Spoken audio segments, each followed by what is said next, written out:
Well, yeah, those were my favorite too. When I was in goal for the last couple games, right? Like Mhm. generally I was okay. I didn't really get let out to No. dry Yeah. because the defense was pretty solid. I mean, Klaus was just Yeah. a unit. Yeah. The But worst part about playing with Klaus was, I don't know how it happened, but whenever we went down to 4 men, which would then be me and the 3 other defensemen, yeah, I you would somehow, Harvey, you'd be like you Harvey, Klaus and Tom, right? yeah, Harvey and Tom always ended up top left, top right, Mm. which I was like, okay, I'm the LSM, I should really be up, but it Mm-hmm. just somehow ended up that way. And Klaus loved to pinch, so if a player ran on the crease, me and him would pinch in and cross it. And a few times I genuinely just ran in, ducked down, and watched the player go over me. Because I was just like, I've got to hit Klaus at an angle. Like, it did happen where I hit the player first, and then Klaus hit the player, and it was just like the weight of Klaus was the same as us two. We both ended up on the floor. And I Yeah. was just like, But it would like, just thank you, Klaus. but it would just be like running into a brick wall. Yeah. Right. But there would be those times where Klaus would pinch or Tom would pinch because they're Mm-hmm. tall and big, but they're slow. So they would pinch Yeah. and they'd miss. Yeah. And then the guy would just have a clear lane to the net. And I'm just like, Yeah. okay. You were there for the moment where you thought Klaus had died. Mm-hmm. So I'll explain this for the podcast listeners because I've noticed you've done it. In lacrosse, depending on how the game is going, depends on how the defense react to a shot. If it's early in the game, you spontaneously see every single defensive player jump and turn to the side because they don't want to get hit with a fucking shot. For some unknown reason, I was in front where the player was trying to get the ball from this guy. This guy ripped a shot. Klaus was behind me to the left. I saw this shot go over my shoulder, and then all I heard was Klaus take it to the throat, go, and drop flat on his face. Yes. And then genuinely not move for at least 30 seconds. Yeah. And we all went, he's dead. Is he all right? Yeah. Because he was just laying like this on the floor. Face down, yeah. And we're all just like, should we get an ambulance? Or At which point, I think Harvey poked him with a stick. yeah, and I think Harvey was like, he went, all right, and kind of got up and then got himself off the field. yeah. I also remember where Klaus did that to an opponent who was about a third of his height. It was basically like if Calvin was on the other team. Mm. And I watched Klaus, that happen. right? Yeah. Klaus did a poke check and it just like rode up the kid's arm and just stabbed him right in the gullet. And he went, whoa. Yeah. And then crumpled to the floor. And Klaus was like, you're right.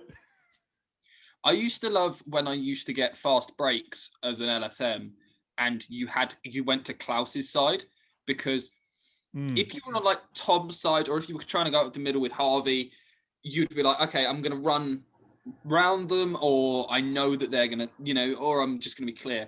If you got one from Klaus was staying still. He was an immovable object. And it was great because I could run on the offense and the offense didn't know where I was coming because Klaus was in the way. Right. And then he was always back for you. So yeah. It's I remember once running around Klaus because I got the ball. Like 2 guys had passed it between them. I got the ball and my arms were like out here, brought it back and went, I need to retreat back into defense. And Klaus just stood there with the stick in his hand. Didn't call pick or anything like that. Just stood there and I ran around him and went, bye Klaus. And he went, have fun. And just continued on with the game. Like, God, I remember being so piss poor at passing with the goal stick though.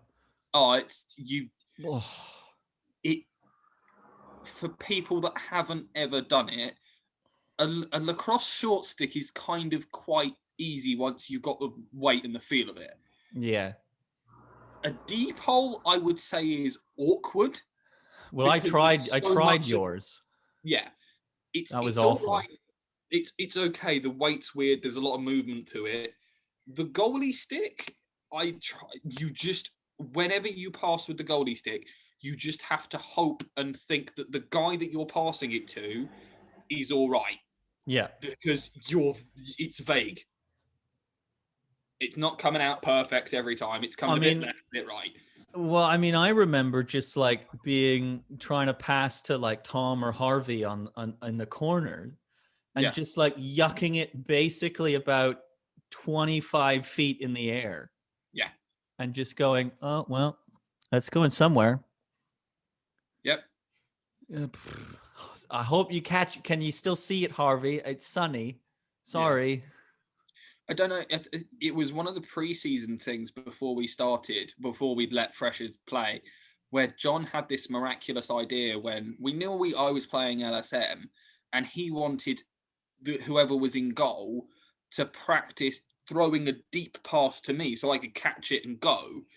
So this involved me and Bobby for about half an hour.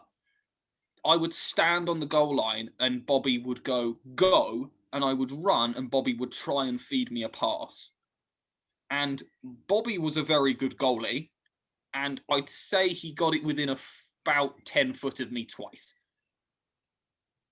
And then I was running and trying to catch it offside, and it was just awful. I do remember launching a couple of passes like that, though, and then being successful. Yeah, you gave me one, which was I've never run that fast in my life. Yeah. Because you caught it and then basically just locked eyes with me, and everyone had already started running, and everyone was already past halfway, and I just kind of went, he can't throw it that fast. So started running, at which point you overthrew me by 30 feet. Yeah. And I just went, okay. And then you just yucked it up and carried on. Fucking run! I think I hit John at like midfield also. Yeah. Yeah. Or like our side of half. I used to love you being in goal because it was so funny. Like when you're in midi, it was good. But often in midi, you were the only person paying attention. So when I came off, you went on. So we were very rarely on the field at the same time. Right. But all I remember is one of my, I think 5 shots I ever took in a lacrosse game was one where I ran down the left side, went past Calvin, because Calvin stayed in defense for some unknown reason. At which point I didn't know the offense, but no one else knew I didn't know the offense. Right. So I just thought, I'm going to take opportunity of this fast break, slowed down, shot, missed the goal by about 6 feet. Oh, yeah. And all I heard from you was, woohoo! And then you heard Bobby saying, Gab, stop shooting. My best one was one where I had it 3 times in one game, where my only attempt was, because they had a really good keeper. So John said to me before the game, he said, we need to wear this keeper down. So he said, just ping him with really fast deep hole shots. Because the deep hole's 6 foot long, if you shoot with it, it's going incredibly fast and goalies don't like it. Right. So he told me to do this. So the 3 fast breaks I got, I just launched it at the goalie as hard as I could. But the problem is it's incredibly predictable as where it's going to go. So I did it 3 times and then I came off. And when I came off after the 3rd time, Bobby went, if you do that again, I'll hurt you. Yeah. I mean, no emotion. I'll hurt you. I will hurt you, yeah. Well, I was fine in goal because I've played hockey all my life, and I played road hockey goalie for most of the time growing up. Like I loved doing that. So everyone else was whinging, including Josh, or what was his name? I don't know. The ginger goalie, the original one. I know who you're talking about. Yeah, I mean, yeah, I think it was Josh before he got the mumps and couldn't keep going. Couldn't do it anymore. Yeah. Yeah, the kid wanted to keep playing with the mumps, and I'm like, if you get hit with the ball in your mump, like, yeah. But like I was used to getting hit with the ball all the time, and everybody would be whinging about, oh, I took a shot to the leg, and I'm like, Yeah, ow. Get over it. Move on with your life. Yeah. Keep playing the game. Yeah.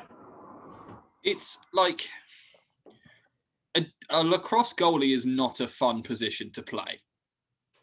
Like, I'm sure some people love it. I enjoyed it. I thought it was fine. It was just meh for me. It was just meh. You feel good about yourself when you make a big save. Yeah. I don't know. I enjoyed being an LSM more because it was like being a wizard. Well, yeah, and you got more involved. I mean, half the reason I didn't mind being in goal was because I didn't have to run so much. Yeah, I was good with that. Well, as an LSM, I got to be a lazy midfielder because if I wasn't feeling it, you would know I'd never run further than halfway. That was as far as I went. Whereas when I was playing, I was always midfield, which meant I had to be everywhere always. It's just like, Should we start the podcast? I was about to say that. Yeah, love little reminiscent. Yeah, reminiscing time. Welcome to Better Luck next week. We've got some interesting things to discuss. Yeah. Not really anything too pressing, I guess. No, this is kind of like this is a weird moment in sports because there's things going on, but the things that are going on are kind of like, yay. Okay, well now nothing's really going to happen with that for like 6 weeks. Right. Like we had racing on this weekend, but yeah. Yeah. But I mean, we had the NFL draft and everybody's excited about who everybody drafted. And now we have to wait till September for anything to actually happen with it. Yeah, to see them play. Yeah, right. So it's like, okay, it's actually, does it not feel really early to have the draft for the NFL? It does, but I think it's because we haven't really had much other sport. I mean, I guess, but like even for the NHL, like they do their draft at the end of June, and then the season starts up again in October. I don't know if they've, and this could be complete bollocks, but I don't know if they're doing it earlier this year because obviously, normally, basically, the players would get drafted, and then pretty short after the draft would do rookie training camp, and then pretty much roll straight into training camp. But I guess they can't do that this year. Yeah, I don't know if there's some different things. Like, I don't know if they're like, we're going to do this earlier so that we can like pad some time in. Because, if you've just drafted a rookie, he arrives at your facility and then he's got to sit in a hotel room for 2 weeks. That's a bit... Well, things are a little bit more lax in the United States now. I don't think there's the 2-week stuff anymore. Okay. That's basically just Canada, which, is fine. But Trevor Lawrence went to the Jacksonville Jaguars first overall to the surprise of absolutely no one. Because, I mean, this kid has the potential to be a generational talent. Yeah, I think to what we've never seen before, which we kind of discussed a bit. Yeah, I'm just a little more reserved about it because I have never seen. I get what you're saying. I get what you're saying. Yeah, right. Like I've never seen an NFL quarterback step into the starting role and immediately be world beating, right? Like it takes them, a year or two to really settle in and figure it out and get going, right? Sorry, I'm just trying to get the NFL draft picks up, and the NFL website is being awful. Not great. Why is it that league websites are always so bitchy? Oh, they're just hot garbage. I mean, look, the thing for me is that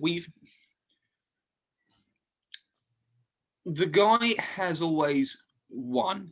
If you had to kind of pick out what traits you wanted from your rookie QB, he's 86 games won, 4 lost.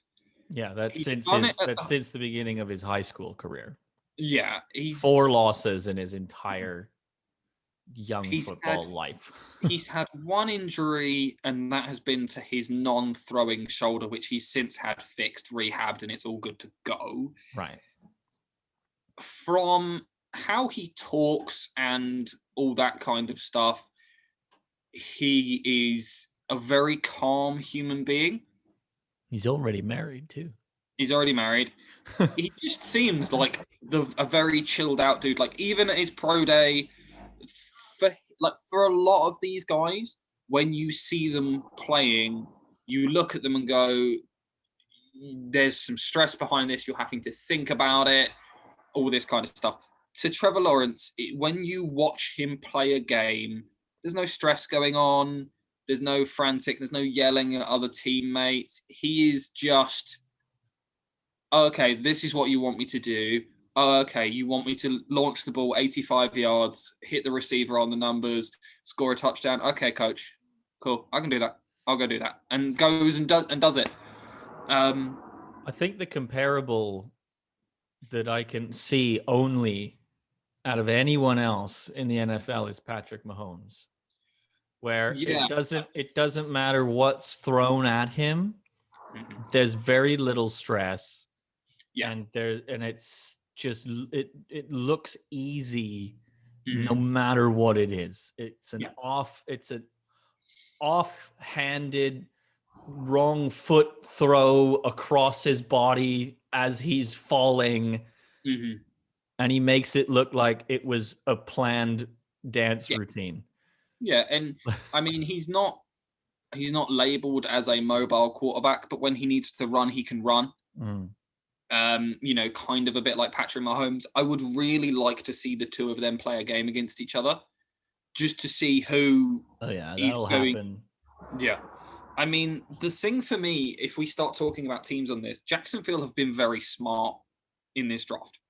So they already had a receiver that he had played with before. They drafted him a year ago. They drafted him number 1 overall, which was the only way you were going to do that. And then they also had the 10th overall pick. Sorry, not the 10th overall. One of the higher, I think it was 15, 20 or something like that. And they drafted a running back who Trevor Lawrence has been playing with for 2 years. So he's not going to have to come into a locker room and completely learn everything. He's got a lot to learn, and I wouldn't be happy if he played week 1. Travis Etienne, right? Yeah, but he's got his he's going, and I think a lot of rookie QBs go and they don't know anything. They've got to learn they've got to learn 10 new wide receivers, 3 running backs, and tight ends, and a whole book. Well, yeah, it's like Sam Darnold when he just showed up with the Jets, and New York was just like, okay, save us, and he was like, with what? Yeah, because I think one of the things people most underestimate is how much a good quarterback wide receiver relationship is. Or a good quarterback running back. I mean, you need. It's really important to have at least one of those established pretty early, and then you can continue to build from there. And so that's exactly what the Jaguars have already done. They've gone.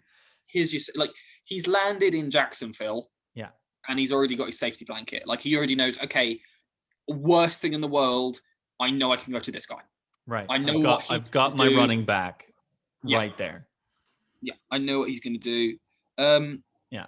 So that's really good. I just like to say 5% of people graded this pick as a terrible draft pick. 5%.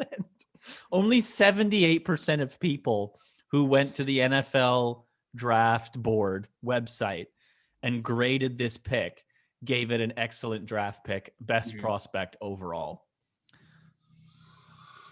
I don't like it when we rate someone the best overall, best ever, and all that kind of stuff.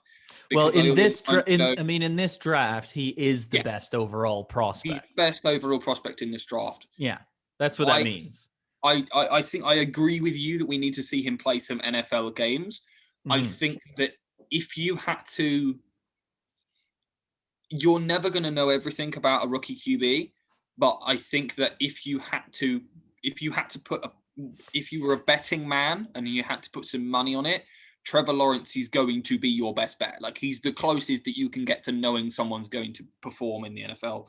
Yeah, I mean, anyone after him, has a lot of potential. Yeah, but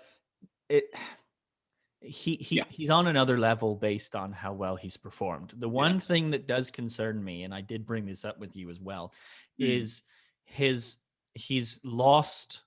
His 4 losses are all postseason losses.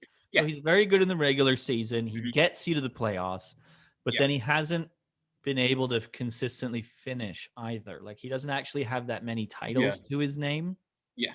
Despite all of this success. And so I can see there's a couple of guys you can look at in the NFL that are the same, right? Like, I mean, Drew Brees comes to mind, a guy who was always a winner, but never a champion, or very rarely a champion, right? Yeah. So that's just a little niggle.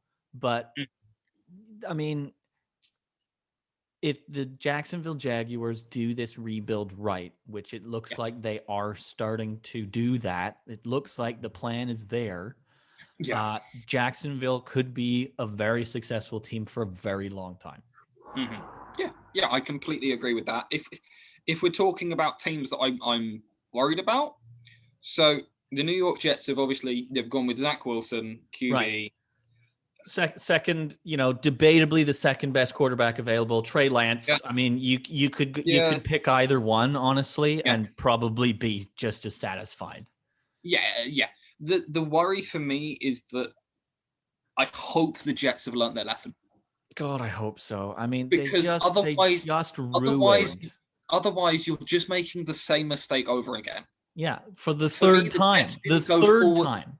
Yeah. Sam Darnold's not the first one they ruined. He's the second one that they drafted and then subsequently went, you're a bit shit now, which he isn't. I mean, and then Trey Lance, San Francisco, cool. Atlanta. That one's, I mean, we talked a bit about that one before. Let's hold on it because it is a little bit interesting. Because San Francisco has Jimmy G. Yeah. Apparently, they inquired with the Packers about Aaron Rodgers, which we'll talk about a bit later. Yep. And now they've got Trey Lance, which, I mean, of course they were going to pick whichever of Wilson or Lance was available. Yeah. So I think that this was, I know every single year we say, oh, this is the wide receiver draft. This is a QB draft. This year was a quarterback draft. It just absolutely. Sorry. I think that after 3 years, I think Jimmy G is a great quarterback. He just is. I think when you're on your 3rd year where Jimmy G has played for you for a couple of games and got injured, you need an insurance policy. You had a high draft. You had a high pick. Well, they traded up for it. They traded up too. Yeah, you had a high pick. You really anything apart from a quarterback in, unless there's a defensive end that's incredible in the top 3, is a bit difficult to justify. I think this is a smart move. I think, okay, cool. Maybe this makes Jimmy G go, okay, I need to start taking things a bit more seriously because they've got someone in the wings now. But I'm not stressed about this. Atlanta Falcons. Well, and it's not like Jimmy G's young either. He's going to be 30 this November, and he's honestly not really had a whole lot of time as a starting quarterback because of his injuries. Right? Yes, he's been the starter in San Francisco since 2017. But I mean, he played 6 games in 2017, 3 games in 2018. He was finally able to play a full season in 2019, but then, only 6 games again last year. And he was 3-3 last year. It's not like he was 5-1 or something. So it's really unfortunate to see that. But anyway, we'll kind of blast through the next couple. So Atlanta Falcons going tight end, fine. Yep. Cincinnati Bengals wide receiver. I mean, they've got a lot of talent at wide receiver. They keep on doing this. They draft a really good wide receiver and then Dolphins. Yeah. I don't know. Yeah, Dolphins with a wide receiver. Okay, fine. The Dolphins were a reasonable team. It needs to happen. Mm-hmm. Detroit Lions going offensive tackle. I mean, you've got so many problems that I would have probably gone into free agency and got an experienced offensive tackle with me. Carolina Panthers cornerback, okay. Denver Broncos cornerback, okay. Eagles going for a wide receiver. I mean, fine. Now, this one is the first one I want to bring up. So you brought up that Trevor Lawrence has had losses. Now, one of those more recent losses was to Justin Fields, who dropped to 11. He was predicted number 2 or number 3. Yeah. Now, when I saw him dropping last night, I was like, if he goes to number 15, where the Patriots are, I'm going to be ecstatic. Yes. But he is the only person that's beaten Trevor Lawrence recently, in recent memory. Yeah. We don't know who those other people were, but I know that Justin Fields has beaten him. So, I mean, that's smart. The Bears need something. Dallas Cowboys going linebacker. Yeah, fine. Los Angeles going offensive tackle. Jets with another one going offensive tackle guard. So, Patriots went Mac Jones. Okay, this is the highest that we've... Well, it's the highest that the Patriots have drafted in a while. Yeah, it's the highest that we've drafted a QB in a while. Well, it's the first time they've drafted a QB in however long, 10 years. He's not a dual threat. He's a throwing guy. He's thrown quite well. This is difficult.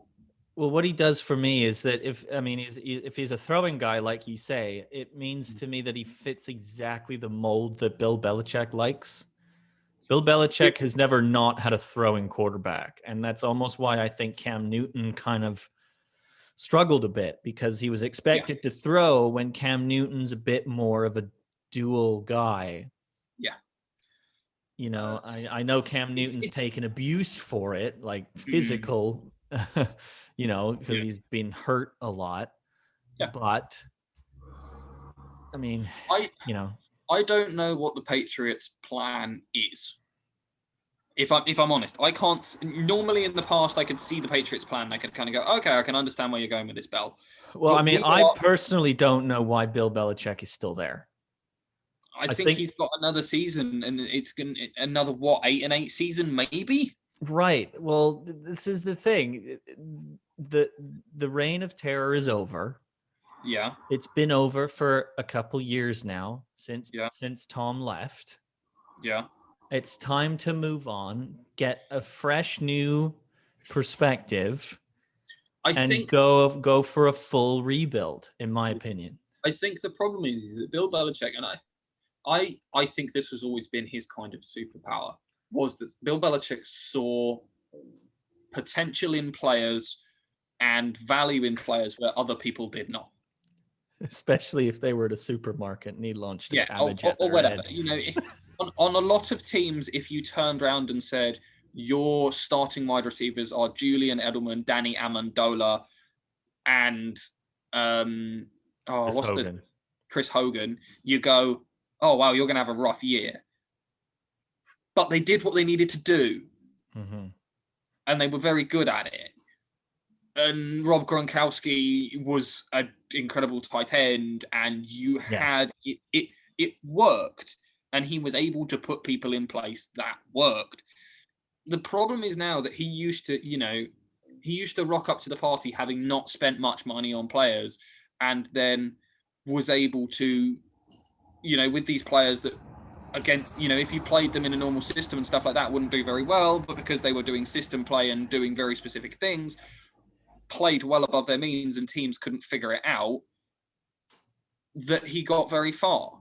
But the problem is now is that teams have gone, one, we know what you're going to do, and two, I think the level of talent of the other teams has gone so high. If you look at the Bills last year, the Bills, yes, you can play all the fancy football you want. You can have all the trick plays, all the laterals, everything you want. But at the end of the day, that doesn't matter if all the smart defensive zone reads and all that kind of stuff, at the end of the day, that doesn't matter if the team that you're playing are just decisively more talented and better. Well, and and all these other teams have had higher selling points than the Patriots, because for the longest time, the selling point for the Patriots was, oh, do you want to play with Tom Brady? Yes. Okay. Go sign with the Patriots then. And Bill Belichick will literally give you, a sack of potatoes because it doesn't matter. You're playing with Tom Brady. Now, all these other teams have the selling point of, well, the Bills, you brought up the Bills.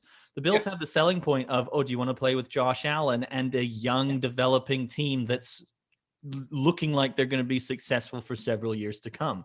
Okay, great. And we'll give you a bit of money to make sure that you add to that success and are accountable to such and blah, blah, blah. The Cleveland Browns are the same. Do you want to play with a young up-and-coming quarterback who's got a decent support system around him and only add to it?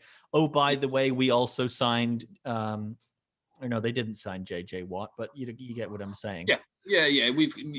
We're a talented football team. Like the thing. The only thing that the Patriots have to offer now is, oh, do you want to play with aging? Do you want to play for the aging legend Bill Belichick? Well, I guess. Right, but that's not really a selling point because. Yeah, I don't think that's a selling point anymore. Right. I just don't think it is. I think the problem for the Patriots is if we wanted to turn this around, we needed to have gone up and got one of the top 3 guys. Not saying this guy we've got isn't good. Yes, he is the 15th overall pick. I'm sure he is going to be great. But the problem is the only way I see the Patriots turn this around and us having a conversation in 12 months' time where we go, wow, Bill Belichick really played one on Tom Brady, was where we got Trevor Lawrence and we got a couple of wide receivers to put around him. And hilarious. Yeah. And the team was kind of, somehow in free agency, Bill Belichick basically rebuilt the team. But right. But nobody's gonna do any favors for the Patriots anymore. They've had their time. No one's gonna do the stuff where they put someone like Antonio Brown out on waivers and every single team says no, we don't want him, and Bill Belichick sits at the bottom of the pile and goes, meh. All the other teams are going, we're not that stupid anymore, Bill. We know what you're trying to do. We're not going to let you do it. Right. So it's, to me, the Patriots need to move on entirely, and it's nothing against Bill. He's a legend. Yeah. But they need fresh blood. I mean, it's like anything else. It's leadership and management needs turnover, or else it gets stale. Yeah, it does. And that's just the fact of life. And in my opinion, the Patriots needed to move on after this season from Bill, but they haven't. Obviously, his contract is still going, so you might as well. Yeah. So there's breaking news as of half an hour ago. Okay. The IIHF has announced that the Women's Worlds will be played August 20th to 31st, with the venue to be announced in the coming weeks. Does this have anything to do with raging pitchforks and people calling them idiots pretty much consistently, including on this podcast? Probably. Yeah. I give them credit for coming out with something less than, it's been about a week and a half 10 days exactly since they canceled it. It was canceled on the 20th. So I give them the credit for the work that they're trying to do to rectify the mistake that they've made. I'm not excusing the mistake that they made. I think I still think it's an abomination that you had no backup plan and now you have to reschedule it for the end of August. My thing for this is that this is reactive, not proactive. Exactly. Right. So, which is what annoys me, is because they've done it because they've obviously launched themselves into a PR nightmare. To which I don't think, because there wasn't like on a lot of things and stuff like that, like there's like mixed messages, like people drafting Trevor Lawrence. Some people like it, some people don't. I don't understand the people that don't like it, but anyway. Yeah, there's about 22% of people apparently don't think it was the best pick to make. I just 22%. Anyway. But with this, I had to look through the Twitter responses to the original message after I'd spoken with you guys, because I always like to form my own opinion. I didn't see anyone saying anything apart from what the fuck, pretty much. Yeah. It's like... Yeah. And you had a lot of the players coming out. We even had Shannon Szabados, who's, a member of Hockey Canada, but the team has kind of moved on from her. She's an aging goaltender, and there's a lot of goaltending talent in Canada, and she's had her time basically, and now she's got a family now as well. So I think her and Hockey Canada have decided to move on. But she actually not only tweeted, but then tweeted the fact that she had sent her resume and application to the IIHF to say, I will be the head of women. I will be if you create the women's division of the IIHF, like create a position for somebody to oversee the running of women's hockey in the IIHF. Yeah, I will do it, says Shannon Szabados. So I mean, credit to her where credit's due. The right person to do it, for lack of a better word, isn't it? Exactly. She played for Team Canada for over a decade. She's got multiple gold medals, and has now transitioned into that more business side of sports role. So I mean, who better to do it than somebody who's already passionate about it? And I like the idea. Literally, I think that's what people need to do. When an organization does something that outrages a lot of people, I think one of the best ways to rectify it is hire somebody who was part of the outrage. Yeah. Because then you're immediately going, all right, you guys were outraged. We're going to pick somebody from you and bring them on to go, all right, how do we make this better? I think that's the best. I honestly think that's one of the best ways to do it, because you kind of fix the problem from both sides, because you pick a person that already has the public following, the support and all that kind of stuff, and bring her on, which makes her the face of your kind of business and all that kind of stuff. And everyone goes, okay, we like that. Yeah. She then understands what everyone else is trying to say, because if everyone starts yelling at her and going blah, blah, blah, she goes, hey, I was literally over there a minute ago. Yeah. And then once she's then in that building, she then understands what what both sides want. And he's instead, almost like the intermediary. I think it's a great decision. I think they should do it. I hope they do. Honestly, I think it would be. Shannon is literally offering them help on a silver platter. Yeah. And it would be ludicrous not to accept that, because it only makes the IIHF look good. Yeah. So anyway, that's the good news. I might actually do the same. I think I'm just going to send my resume and demo to TSN and Hockey Canada and be like, hello, yes, I will help broadcast this. Yeah. Speaking of poor management, well, not poor management, but something I don't really understand. So it's the first round of the World Endurance Championship this weekend. We had prologue, which is testing, and then the race. It's at Spa on Monday, because for some reason, World Endurance does qualifying and everything like that on the Saturday, and then doesn't race on the Sunday, and then races on the Monday. But hey, we love Mondays. I'm going to explain the World Endurance Championship structure to you, Jared, this year. So you have hypercars, which is pretty much, it has to have 4 wheels. Then you have what's called LMP2. So LMP2 is Everyone gets the same engine. You can only buy your chassis from one of 4 people. And there's a lot of restrictions around bodywork. Basically, you buy a car from Orica, and Orica go, here's the car, here's a box of bits, go. So you've got, a box of bits for high downforce, a box of bits for low downforce.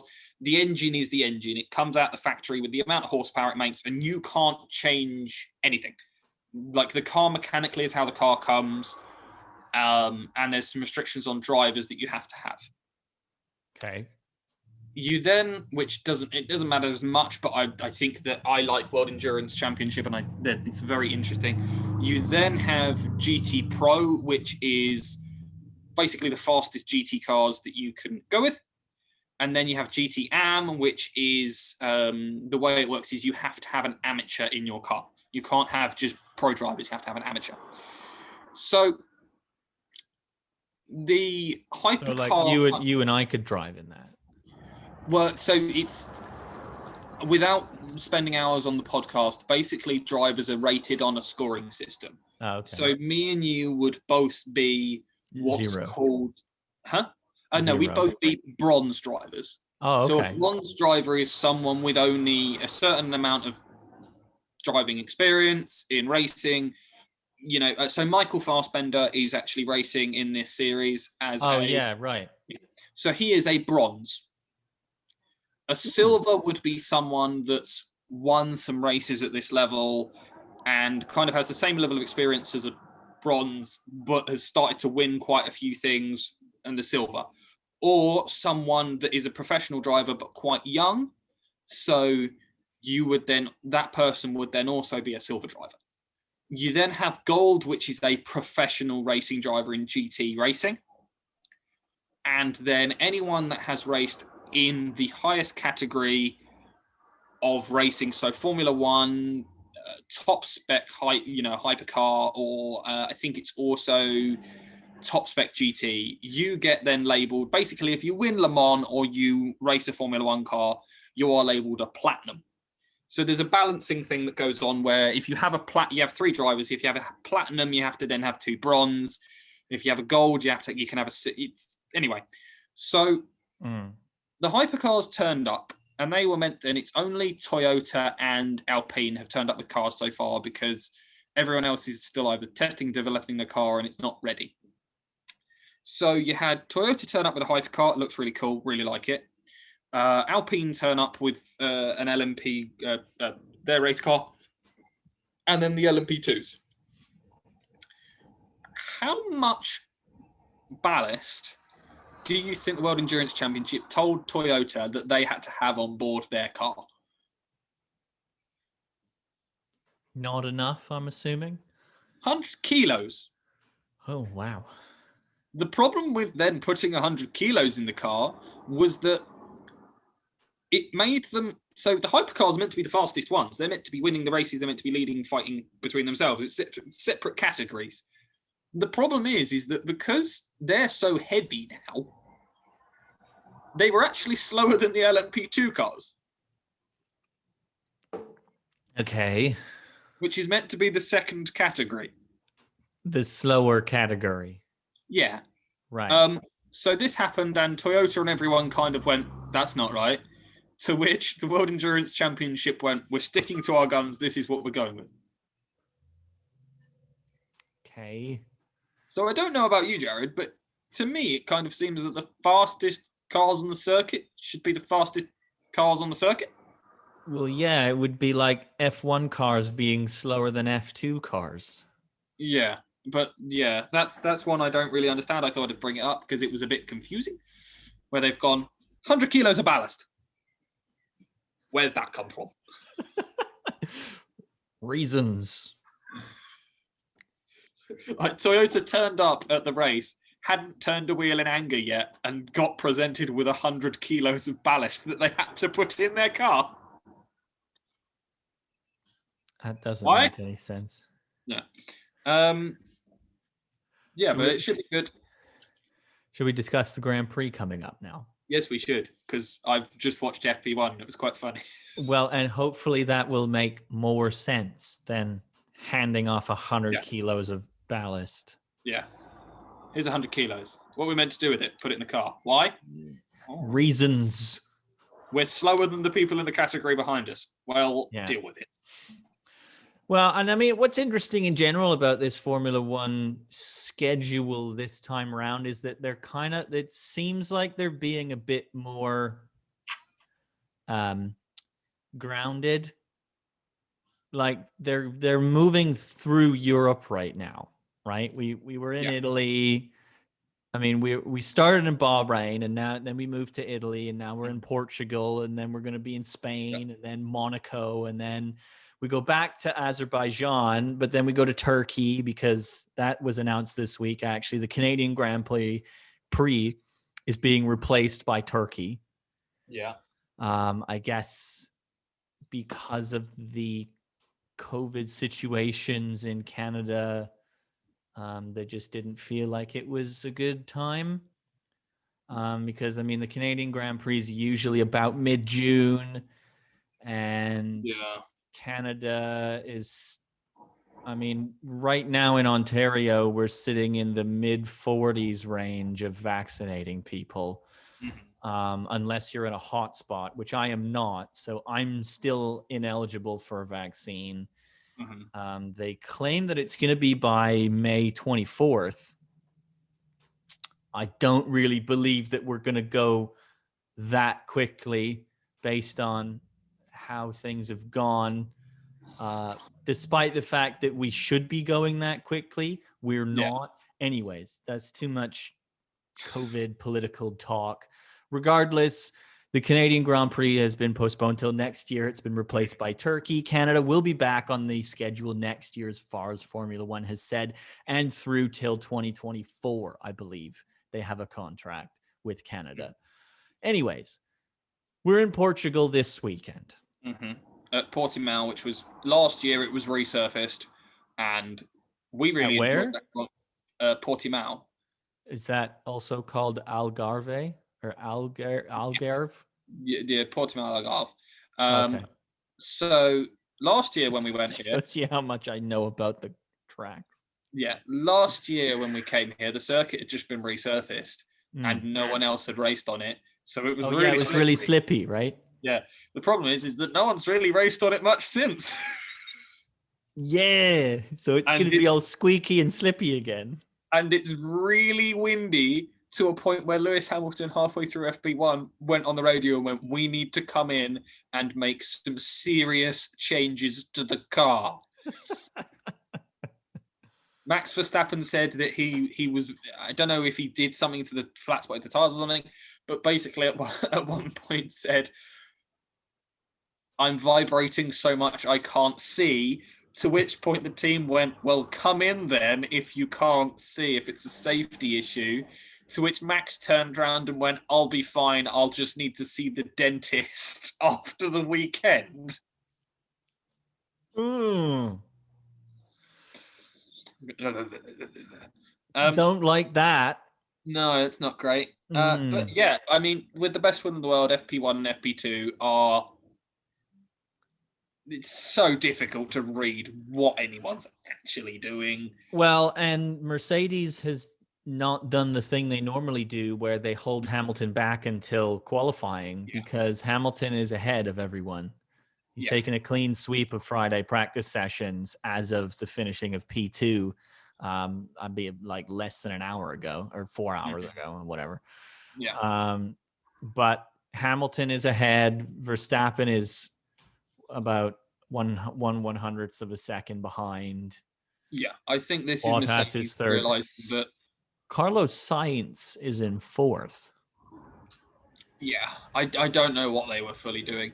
I think that what Mercedes have realized, and this is just my personal opinion, is that they've gone, "Oh, we're not where we were last year. We can't give Hamilton FP3 to figure out how to put in a quick qualifying lap. He needs all the time that he can get."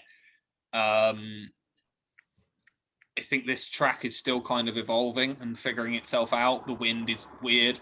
So this one I like because it's another one where, when the team, I like also that we're turning up at different places at different dates, because the teams used to have so much data about what's going on at what circuit. The weather was normally pretty predictable. What the tires did last year, what this did last year. That was what happened at all the races that went, not last year, but the year before, because Mercedes knew, last year the tires lasted 26 laps. Okay, let's compare the data to practice. Okay, yeah, they're going to last 26 laps. And they brought Hamilton in on 26 laps and sent him back out. And they were like, yeah, we knew it was going to last exactly that long. It was calculated. Because Formula One for years has never changed the schedule, never changed where they're going, unless it was an emergency or a circumstance where a track was no longer eligible to support the Grand Prix anymore. That's the only reason they changed anything on the schedule. Everything else was always the same. You went to the same track at the same time every year. And now that they're getting away from that, it's actually really exciting. It's actually really interesting now, and I feel like they should keep doing that. It would be like if the NFL played you played the same team the same weekend every year. Yeah, it would get so stale. I think this should be inherent to Formula One. It's always going to be difficult because Formula One has to operate at the highest level of safety, so they have to go for Category 1 circuits. From memory, I might be getting that wrong. And when you actually look down at it and really figure it out, in reality, there's probably only about 30 Category 1 circuits in the world, and Formula One races at 25 of them. The thing is that why don't we just start chucking those other 5 in there a bit more? Instead of doing, okay, you have to do 25 races a year, but let's chuck in some, I think you're always going to have the jewels in the crown. And there's a lot of people that go, oh, we shouldn't go to Monaco because it's boring, da, da, da, da. Monaco isn't for the fact that Monaco is a great race. The drivers love Monaco and people love Monaco because it is just perfection or nothing.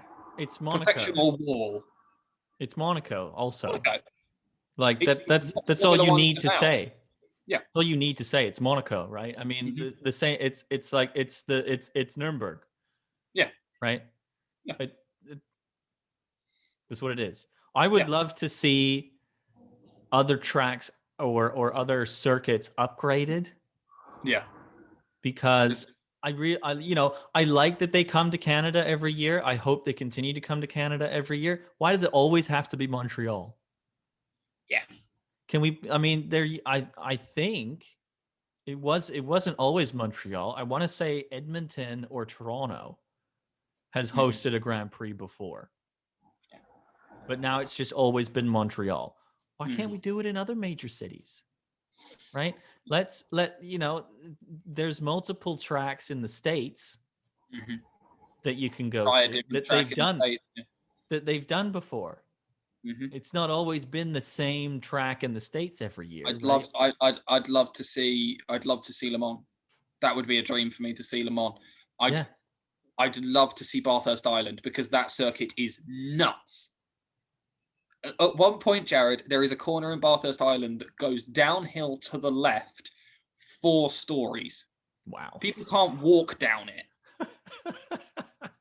And Bathurst I love Bathurst Island, and I have to nerd out about it. Bathurst Island is fast with a lot of overtaking opportunities, but like half the circuit looks like it's been designed by someone that's like, we're going to make a fast circuit.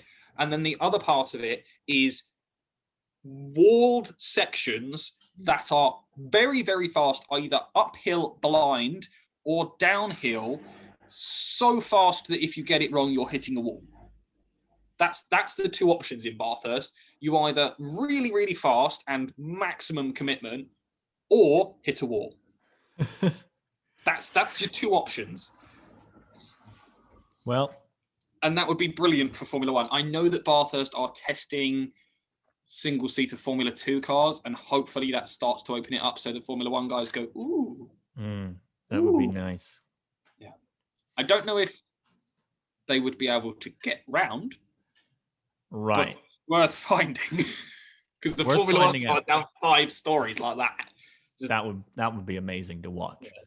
So wouldn't be able to the exit of the corner, but go for it. We've gotten away from the task at hand, Should we do which our is pick the Heineken Grand Premio de Portugal. Yeah, Portuguese Grand Prix. Yeah. So, should we do a 1, 2, 3? Yeah. I'm going to go Verstappen.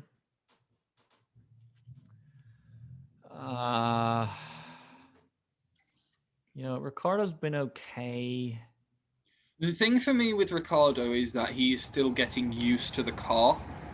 Yeah. That's the thing for me, is that, and now a lot of people asked after last weekend were like, oh, team orders. That was the most conclusive, and that was why I don't even think Daniel Ricciardo got annoyed about it, was because Lando overtook him, and then I guarantee you if Lando would have stayed a second in front of him, very quickly McLaren would have been like, right, well, switch back. But Lando, they switched, and Norris then went further down the road and moved off with it and went away. Right. I think Ricciardo is going to start to now understand the car a lot more. He's had 3 races in it. I think he's improved. Yeah, I think we're going to see Ricciardo climb up the ranks. I've seen as the season goes on. Yeah, I've gone Hamilton, Leclerc, Ricciardo. See, you're so funny because you never pick Verstappen and he's always on there. Because I'm actually going, and I know he's not had the greatest FP2, but he only did 28 laps, which is kind of the lesser. And I mean, Verstappen only did 26. So the Red Bull actually did some of the fewest laps. The only other person to do fewer laps was Kimi Räikkönen because he doesn't give a damn. I've gone Verstappen, Perez, Hamilton. Okay. I'm giving it a 1-2 Red Bull finish. Okay. Because Perez had a rough week, had a rough race a couple weeks ago. Yeah. And he wasn't happy about it. No. So that's what I think. Do you want to quickly talk about the Leafs getting into the playoffs, and then we will end it there because I know you've got places to be?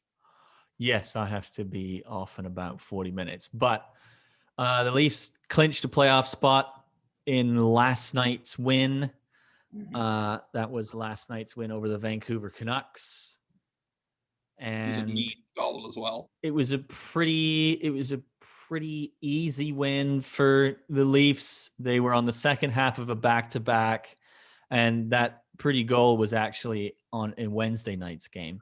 Oh, okay. Austin Matthews continues to lead the Rocket Richard Trophy race, which is the most goals in the NHL, of course. And Austin Matthews and Connor McDavid are on their own level in the NHL. Just when you think you're starting to figure out their trend or how to shut them down, they come out with something new. And sometimes it's something new that they didn't even expect from themselves, because that's exactly what happened with the goal that I showed you from Wednesday night. That Matthews, wasn't planned. You can't tell me that was planned. Absolutely not. The puck goes, there's a centering pass from Nick Foligno. The puck goes off the skate of the defenseman for Montreal, Ben Sherratt, up into the air. And Matthews just goes into instinct mode, knocks it out of the air on one side of Ben Sherratt, pulls his stick around, receives it on the other side of Ben Sherratt, and just yucks it at the net. And it rings off the bar with that beautiful noise and into the net. For me, this is one of those things where I go, I think that you can practice a lot of things. Like, I think you can practice catching a pass and all this kind of stuff. Like, one of the big things that people also turn around to and go, oh, well, how is Odell and Jarvis Landry so good at catching a football? Well, what they used to do was just fire jugs machines at themselves in weird and interesting angles and learn how to catch it at that angle. Right. And the thing was that, like, that's what Odell says. He's like, when I caught that, the famous Odell pass, he said, I'd seen a ball flying at me like that before. My body knew what to do. And he caught it. This, for me, was one of those things where you go, there is a level of natural talent, because I'm sure you could give me a year and a set of skates and I could skate around and I could receive passes, and a level of it would be that. But there are certain people that you put in a situation like that and there is just a level of instinct, because from the fact that he knocks it down and then brings the stick round, gets it from landing, and he doesn't have to reset. Nope. He gets it, looks, and just instinctively knows where he is, brings it through body position, and knows it's just going to hit top left corner. Just ping.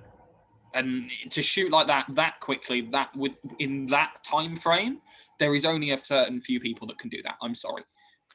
And the genuine excitement on his face as well, where he was like, I just did that. That worked. Yeah. Means that, that situation is so unique that you can't practice something quite like that. Obviously, you can practice hand-eye coordination and puck control and shooting, quick release shots, but you can't put that specific situation together into a simulation and practice it. Also, you're never gonna. Okay, yeah, I'm sure you probably do some like tap down drills, and that probably happens quite a lot in a hockey player's career. We have to tap the ball, puck's gone up, tap it down. Yeah. But I do not see a logical situation where a ref goes, right, I'm going to put the puck 2 yards behind you, and while skating on the move, I want you to shoot across your body. Yeah. Because any coach that asks you to do that, you're going to look at and go, Coach, that's just not going to happen. Mm-hmm. Like, that's an inconceivable, ridiculous kind of thing to ask us to do. Yeah. And just, oh, okay, that worked. So there you go. Austin Matthews is otherworldly. They play on Saturday, and I believe it's against. I want to say Edmonton. It's funny. I'm not actually fully in tune with their. Oh no, it's Vancouver again, because they're kind of they're having to make up all the games that Vancouver had postponed. So it's it's a little bit unfortunate, because the Leafs are basically just preying on the significantly weakened Vancouver Canucks. Yeah, I mean, this will be the fourth time they've played the Canucks in about 10 days. That sucks. And it'll be the fourth time they've played the Canucks in 6 or 7 games. So I think the Canucks are getting pretty tired of the Leafs. The Leafs have also had 3 4-1 wins in a row. Vancouver 4-1, Montreal on Wednesday 4-1, Saturday against the Jets 4-1.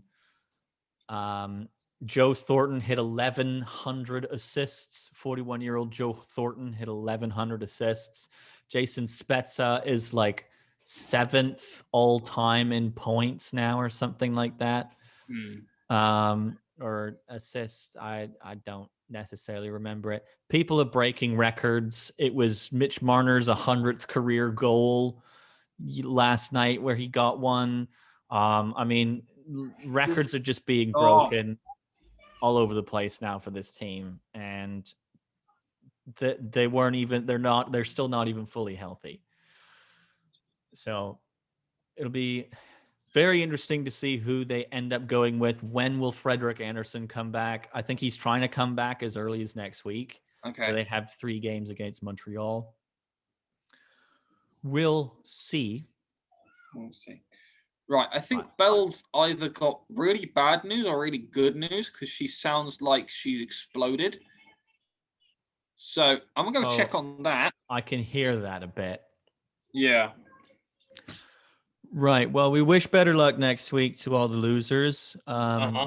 Whatever the situation is with Bell. I'll let you know in a minute. Okay. Honestly, I just hear hype. Like, I'm a little bit deaf. Like, I've realized that I'm a little bit deaf. Like, I actually went and had like an audio thing done. Yeah, and like this ear is like 20% off of that ear. I know. I was just, oh, okay. And they were like, how do you think that happened? And I thought back to my years and years of working next to engines with exhausts off and tractors and machinery rooms. And I'm like, I was like, I've no idea. No, I don't know how that would have happened. And you know when you get a look from a doctor where the doctor goes, you fucking know why this has happened. Yeah. I was like, right. It's just that look of, okay. Yeah. Just doc. Don't worry about it. Right. Can you end the podcast now? Because I need to go to the toilet. Bye. Bye.